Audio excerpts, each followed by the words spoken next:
This is part one of a series of videos I'm doing to document a 5x8 camper trailer build. And first off, there's a forum on the web called tnttt.com,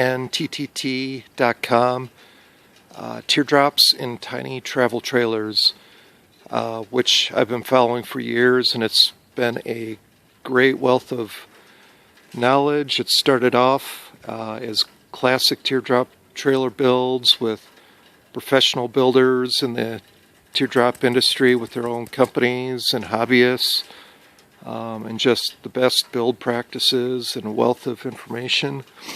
But the forum's been growing over the years, including cargo trailer conversions, and last couple years there's a new trend, less classical, but it's called foamy teardrops, and building the walls out of 2-inch rigid foam insulation and covering with canvas on the inside and out.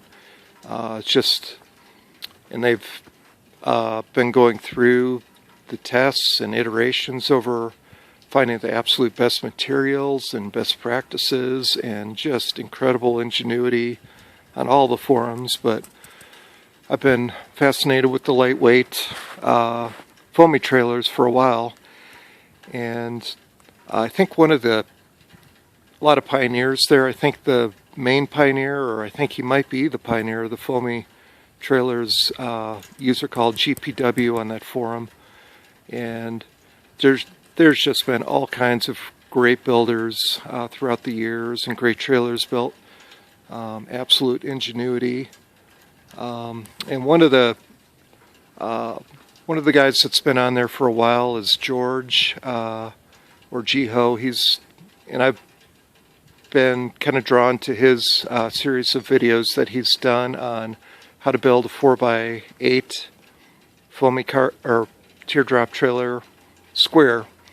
But the simple, quick steps on how you can do it, and there's just a lot of best practices, like how to protect the plywood or OSB floor from water damage using what do they call it? The drip edge or drop edge or whatever. But anyways, this is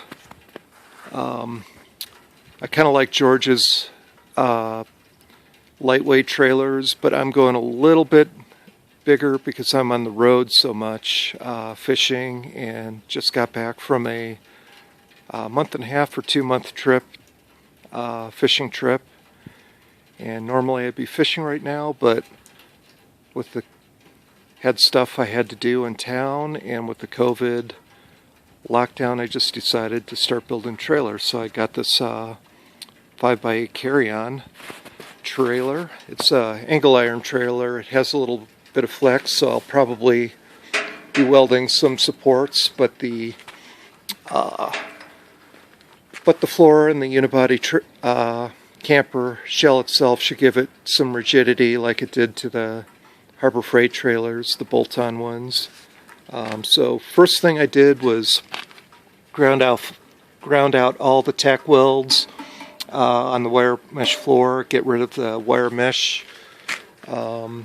It's a unneeded weight, and got rid of the front rail, ground off the front rail. Eventually I'm going to ground off the side rails here, but I'm going to wait because right now it makes a great platform for sawing, cutting foam boards, and 8-foot lumber. And the ramp, I ground off the hinges. With the carry-ons, you can't, carry-on trailers, you can't use a drift punch to knock out the pins. They've got them pinched in there or seized in there. So you have to actually ground them off. And there's the gate and the front rail that I chopped off.